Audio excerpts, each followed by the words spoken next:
Messieurs et dames, bonjour et bienvenue à ces numéros de ce lundi. Nous sommes le 19 décembre 2022. Nous sommes heureux de vous retrouver après beaucoup de temps d'interruption. Certainement, vous avez constaté que nous avions fait une mission de terrain dans le territoire de Cabinda et après cette mission, nous sommes enfin revenus à Cabinda, au chef-lieu de la province de Lomami. À travers ce numéro de ce lundi, nous allons essayer de passer en revue quelques questions cruciales qui font parler dans la province de Lomami. Nous allons nous poser la question de savoir qu'en est-il du développement des 145 territoires dans le reste des territoires de la province de Lomami. Comme vous le savez, cette province a 5 territoires qui sont concernés par ces vastes programmes du gouvernement de la République. Et ce programme n'a été lancé que dans le territoire de Luilou et Ngandonjika, je ne sais pas aussi à Kamiji, mais à Cabinda et Lubao, jusqu'à présent, rien n'est fait. Qu'est-ce qui se passe? Nous allons essayer de nous questionner nous-mêmes dans ce numéro. Nous parlerons également de ce qui s'est dit, renouvellement de la classe politique. Nous ne voulons plus des vieux dans la classe politique aux élections de 2023. Mais avec quel type de jeunes doit-on renouveler la classe politique? Et qui vous dit aussi que, par exemple, à Lomami, tous ceux qui sont acteurs politiques sont des vieux? Nous allons en parler dans ce numéro. Nous allons également parler des enjeux de l'heure, c'est notamment la sensibilisation de la population en rapport avec l'enrôlement. Comme vous le savez, la CENI vient d'apporter une innovation. Il s'agit du pré-enregistrement à travers cette application PRERAP. Nous allons également en parler dans ce numéro. Et pour terminer, nous parlerons aussi de ces activités du désenclavement de la province de Lomami, comme c'est chanté par tous. Mais nous avons une compagnie qui est déjà en place, qui a essayé de se poser ici à Cabinda, d'avoir son siège ici, mais tout n'a pas bien tourné. Et cette compagnie, qui s'appelle Soterel, appartenant à un jeune entrepreneur lomamien, Alexandre Merveille Moutamba, a pu plier ses valises pour aller s'installer à Mbujimaï et commencer à faire ses courses à travers l'espace Grand Kassai. Voilà un peu la teneur de ce que sera l'essentiel, le menu de notre numéro de ce lundi. Et comme nous le disions dans notre petite introduction, le programme de développement des 145 territoires a déjà commencé dans quelques territoires de la province de Lomami, mais à Cabinda et au territoire de Lubao, rien de tel. Alors on se pose la question de savoir qu'est-ce qui bloque? Qui ont gagné le marché? Qu'est-ce qui sera construit? Voilà un peu une litanie de questions qui se posent et nous recevons des questions de part et d'autre de la part de la population et nous estimons qu'il faille rencontrer le directeur provincial de BESECO qui est chargé d'exécuter ou de piloter l'exécution de ces travaux afin de recevoir des informations fiables. Mais déjà, ce qui s'est fait semble ne pas être bon puisqu'on ne peut pas comprendre que ces travaux soient déjà lancés ailleurs et que ici, au territoire de Cabinda ou encore à Lubao, que cela ne soit pas fait. Et nous allons essayer de nous associer vraiment à tous ces filles de Lomami qui sont curieux d'être informés afin de savoir qu'est-ce qui se passe. Et c'est aussi un défi que nous lançons aux filles et fils de ces deux territoires, du territoire de Cabinda, même les élus. Qu'est-ce qu'ils font? Est-ce qu'il y a eu un élu qui a eu à s'imprégner sur la question et pour nous dire non, qu'est-ce qui se passe? Il y a ceci, il y a cela. Nous ne savons pas. Donc à quoi nos parlementaires s'occupent? Sont dans quelle priorité? La priorité, c'est que c'est un projet du pouvoir central et ce projet doit profiter à la population. Il doit être exécuté au même moment que dans d'autres territoires.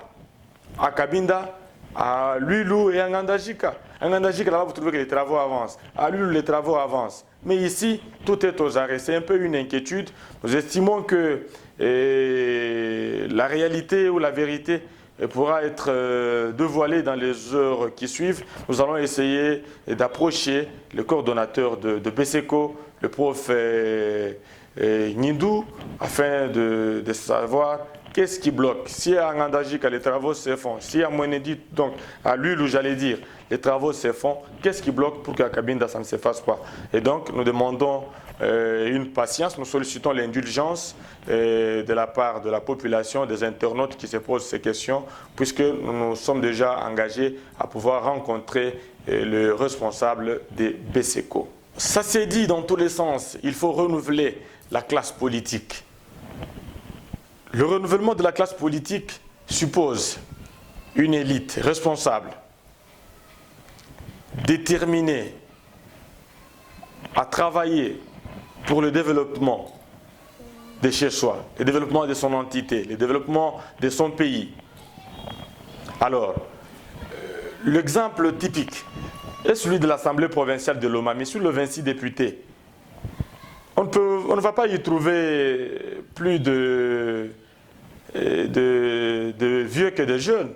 La majorité est composée de jeunes. Et les vieux là-bas dans ce Parlement, il y a au moins 3 ou 4 seulement s'il faut y aller. Alors, quand vous dites que nous voulons renouveler la classe politique, avec quel type de jeunes doit-on renouveler la classe politique?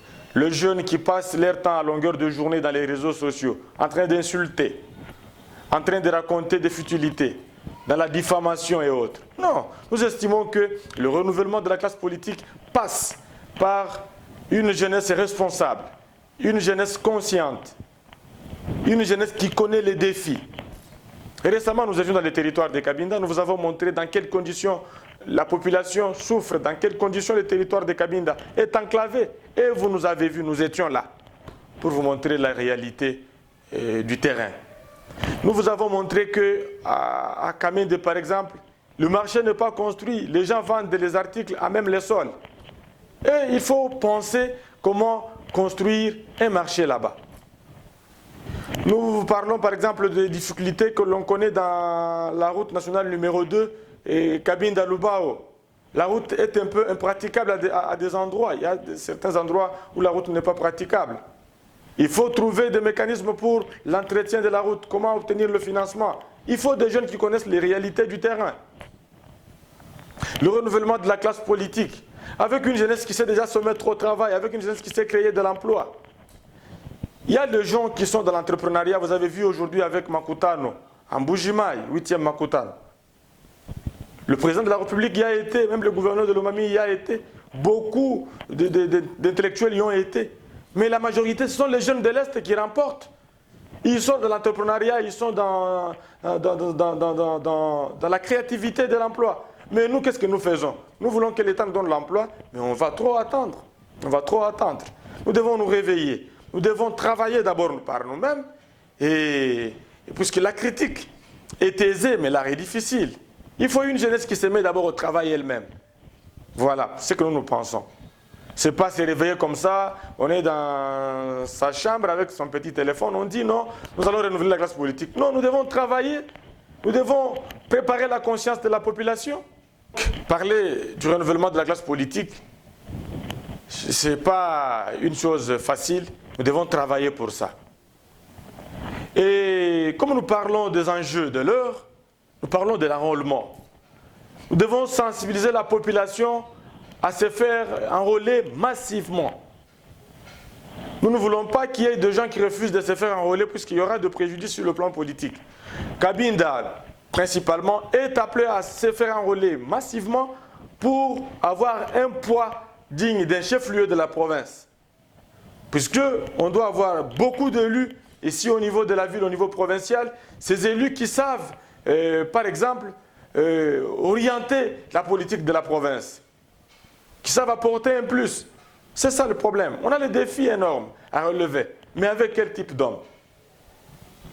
Donc, nous invitons toute la population à se faire enrôler massivement, les moments venus. Et il y a aussi cette application, une innovation de la CENI pour le pré-enregistrement, pré-rap. C'est une application qui vous permet de vous faire enrôler déjà à partir de chez vous, au lieu d'aller faire des files indiens, aller s'attrouper au centre de la CENI. Et je vous propose donc de suivre cette vidéo de cette innovation de la CENI. La technologie au service des élections. Plus de files d'attente, plus besoin de passer des heures dans les bureaux d'enrôlement. Gagnez du temps grâce à Prérap CENI, une application conçue par la CENI. Prérap CENI vous permet de vous préenregistrer partout où vous êtes sans Internet. Comment ça marche? Étape 1. Avoir un téléphone ou une tablette. Étape 2. Aller sur une plateforme de téléchargement, Play Store pour les Android et App Store pour les iOS. Étape 3. Entrez Prérap CENI sur la barre de recherche et lancez le téléchargement. Une fois l'application installée, vous n'avez plus besoin d'Internet. Étape 4. Ouvrez l'application et cliquez sur « Ajouter un électeur ». Puis, remplissez le formulaire avec les informations constituant votre identité, à savoir nom, post-nom, prénom, lieu et date de naissance, nationalité, autres. Et allez sur « Suivant ». Complétez les informations sur vos origines, à savoir province, territoire, secteur, groupement, village, etc. Ensuite, indiquez votre lieu de résidence. Si vous êtes congolais de l'étranger, remplissez la partie adresse du domicile étranger, pays et adresse de résidence. Autre information importante, signalez si vous avez un handicap. Mentionnez la nature de l'acte de votre état civil, à savoir carte d'électeur, passeport, carte d'élève, permis de conduire, acte de naissance, carte de service. Étape 5. Après avoir rempli toutes les cases, l'appli va générer un QR code qui vous donnera accès prioritaire au bureau d'inscription des électeurs pour la capture de vos empreintes digitales, de l'iris de l'œil et de la photo. Prérap CENI est une appli simple, rapide et sécurisée pour fluidifier le processus d'inscription sur les listes électorales.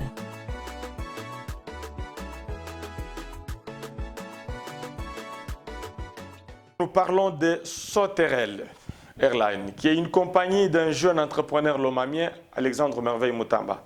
Cette compagnie avait élu pour siège à Cabinda, dire non, nous devons être implantés à Cabinda. Malheureusement, il y a eu plus de temps et on a constaté qu'il n'y avait toujours pas de passagers et le jeune a plié ses bagages, il est allé s'installer en Mbuji-Mayi. Curieusement, à peine arrivé en Mbuji-Mayi, dans moins de 24 heures, l'avion est revenu ici avec le passager. Qu'est-ce que nous devons faire? Nous sommes en train de parler du désenclavement des Cabinda. Le développement n'a point de couleur. Que vous soyez de l'opposition, que vous soyez de la majorité, que vous soyez de la société civile, nous devons unir nos énergies, unir nos forces afin de booster ce développement tant attendu qui est tout chimérique, qui ne se fait chanter que à la bouche. Nous devons travailler, nous devons appuyer, soutenir ceux qui œuvrent. Vous avez vu, il y a les passagers qui sont venus au bord de cette compagnie. Quand ils sont arrivés par cette compagnie, ils sont arrivés en Tonta. Ils ont apprécié de la manière dont ils ont voyagé. Et même quand vous voyez l'avion est assez acceptable. Il y a quand même le confort. Et c'est intéressant. Voilà pourquoi je vous demande de pouvoir mettre de côté nos rumeurs, savoir demander l'information quand c'est nécessaire. Allez à la source. Demandez l'information une fois que la compagnie est arrivée. Comment elle doit fonctionner, comment elle fonctionne, quelles sont les assurances pour le passager, est-ce qu'il y a le confort, est-ce qu'il y a la sécurité. Et l'on vous donne ces réponses-là. Déjà, il y a eu des émissions que ce jeune Mutamba a eu à tourner, que vous avez vues. C'est donc, nous disons que vous les jeunes, appuyons ces jeunes aussi, ceux d'entre nous qui excellent dans un domaine ou dans un autre. Monsieur Ilunga, bonjour. Bonjour, monsieur. Vous travaillez avec la compagnie aérienne Soterel. Exactement. Vous venez d'arriver à Cabinda, bon, plus précisément en Tonta. Oui. Vous avez mis combien de minutes de Mbuji-Mayi à Cabinda? Oui, de Mbuji à Cabinda, nous avons eu à faire 35 minutes, heure locale. Donc on a quitté à Mbuji-Mayi à 12h juste. Et à 12h35 minutes, nous avons bel et bien atterri de notre aérodrome de Cabinda qui est Tonta. Et comment vous avez voyagé avec combien de passagers? À bord, nous avons eu à voir 6 passagers, dont une dame et 5 hommes. Donc ça fait 5 sexes masculins et un sexe féminin. Et au niveau de ce terrain, vous couvrez quel espace? Au niveau de ce terrain, nous couvrons le Grand Kasaï. Entre autres, nous allons dans la Lomami telle qu'à Cabinda. Nous sommes aussi au Kasaï oriental à Mbujimaï. Nous allons aussi au Sankuru tel qu'à Lusamo, à Lodja. Et nous allons aussi au Kasaï central où nous allons aussi à Kananga. Et quel peut être votre message à l'endroit des filles et fils de l'espace Grand Kasaï vivant sur place au Grand Kasaï, mais aussi à travers le monde qui ont toujours eu du mal à fréquenter chez eux, faute de l'impraticabilité ou de l'enclavement de cet espace? Déjà, je vais les fortifier à devoir prendre le transport aérien. Par exemple, déjà moi, je suis un natif de Lomami et j'ai eu l'initiative de pouvoir venir par avion parce que déjà le désenclavement en soi, c'est d'abord l'aviation. Parce que le transport aérien apporte un plus. Déjà pour venir ici, d'ici à Mbujimaï, nous émettons pratiquement en route, on peut faire 6 à 7 heures de route. Mais par avion, on fait 35 minutes. C'est qu'il y a un gain de temps et je peux tout faire en 3 heures. Je peux venir, je fais le marché, je termine le marché et je prends l'avion, je rentre encore à Mbujimaï. Tout comme je peux revenir ici, j'achète, je vends encore mes choses qui sont apportées par l'avion bien sûr. Et je peux toutefois avoir des réunions, tenir des discours, des meetings et rentrer en un temps record. Tout ça, je peux faire 5 destinations en une journée. Tout sera possible grâce à l'avion, qui est d'ailleurs un appareil bien adapté à la réalité du terrain. Déjà, comme vous pouvez le constater, nous n'avons pas eu du mal à devoir atterrir dans notre piste, qui est à l'aérodrome de Tunta. Nous avons atterri et il n'y a pas eu d'incident et quoi que ce soit, bien sécurisé et tout. Alors, nous devons être ensemble en train de travailler pour le développement de chez nous. Et une autre information, c'est aussi ce parti politique, Nouvelle Génération, qui a pour coordonnateur provincial au niveau de la province, M. Donatien Moulendangoï. Et ce parti politique est en train d'être implanté, et ça et là dans la province de Lomami. Et les dimanches derniers, ce jeune homme, le jeune Moulenda Donatien, était à Chimonga, où il a été présenté le parti à cette partie de la population vivant au chef-lieu de la province de Lomami. Comme vous le savez, Chimonga, c'est toujours dans la ville de Cabinda, commune de Mudingaï. Ce jeune a été là, il a lancé un message que nous allons vous proposer de suivre. Il a aussi communié avec la population et à l'occasion, il a confirmé sa candidature à la députation provinciale le moment venu. Et il dit aussi que son parti, Nouvelle Génération, soutiendra le président de la République le moment venu. Je suis à Chimonga, c'est dans la commune de Mudingaï. Nous sommes venus dans le cadre de notre parti politique qui a vu le jour à Cabinda. Je crois que c'est pour la première fois qu'on venait de faire savoir au public les partis Nogeco. Le parti est déjà dans notre ville, dans notre province. C'est Nogeco, Nouvelle Génération Consciente. Nous sommes descendus dans la commune de Mudingaï, précisément à Chimonga. C'est pour partager avec les habitants de ces coins, pour leur savoir que non, les affaires s'annoncent. Les affaires s'annoncent sont les élections qui s'annoncent pour 2023. Nous sommes venus dans ces coins pour sensibiliser la population à s'enrôler massivement. Quand on parle de la sensibilisation pour l'enrôlement, ça voudrait dire que nous annonçons déjà notre candidature au niveau provincial. Nous annonçons déjà notre candidature.